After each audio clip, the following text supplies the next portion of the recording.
Hey, what's up guys? Today is the big day. Actually, kagabi hindi ako makatulog. Sobrang excited ako at ngayon pala nagpapasalamat na ako sa mga kasama natin sa shoot. Una na, syempre kala Yuri Dope, XB, Jom Kasem of Almost. Excited akong marinig at makita nyo kung ano yung mga ipapamalas namin at bagong song na ginawa namin. Aiki, Yuri Dope, and Jom Kasem.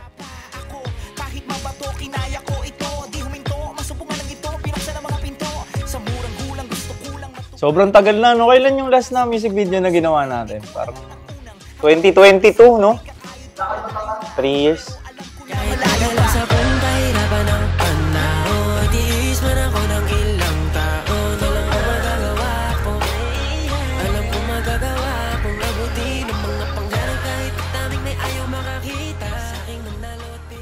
So, i-shoutout, maraming salamat sa The Uppercut Barbershop. Located lang to sa Visayas Avenue.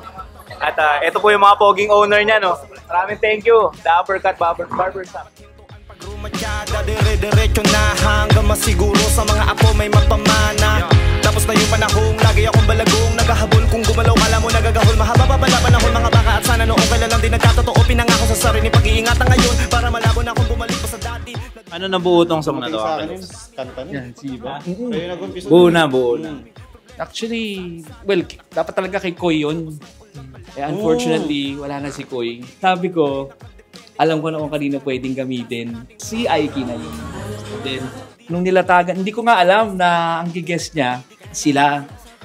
Narinig ko, sabi ko, new gen to ah. Tapos ganun yung style. Ang galing. Tapos malinam na pa pang mag-rap to.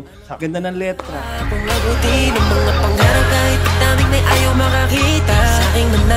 Nakawala lang ni Kuya Dikoy. Inalok ako ni Kuya Aiki, nagawa kami para kay Dikoy. Hindi, nakatambay ka nun sa studio. Oo, tapos parang inalok na ako na parang kaalukan na, umikanta ka ba dyan?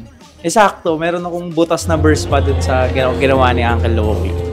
And sa totoo lang, this song was 2022 pa. 2020. Oh, something like that. Ang tagal na. 3 years pa lang. 3 years pa lang. Abangan nyo ito sa 2026. Hindi, actually, we are also honored kasi ang nag-mix at saka nag-master ng song is no other than Tyro. Yeah. Tapos, syempre, nagpadagdag parang palabok to, homeboy. Ang nagdagdag ng chicharon tsaka kalamansi dito. Si Jom Kasem, no? Yes, sir. Hanggang sa umugong, nagpa siya na lumabas sa kahon. Paahon ang direksyon, walang galaw na patapon. Bro, yes sir. Kwento mo naman sa kanila paano nabuo yung kanta nating AKMK.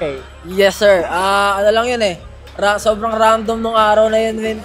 Kumbaga, typical day, tapos biglang nag-PM sa akin si Kuya Aiki. Sinend mo sa akin, may verse nyo na yun. May verse na rin ni Yuri Dope. Oo, meron na. Tapos sinundan ko na lang. Hindi ko na matandaan kung anong binigay ko sa yung keywords o key points na bro, ito yung dapat mong ilagay, ito yung context ng song. Yeah. Parang hindi ko na matandaan eh. Pero ganda nung kinalabasan. Naman, yun, excited na kami marinig nyo at mapanood ang bago naming song, AKMK, Aiki, Yuri Dope, and Jom Kasem, Almost. Jordino. Guys!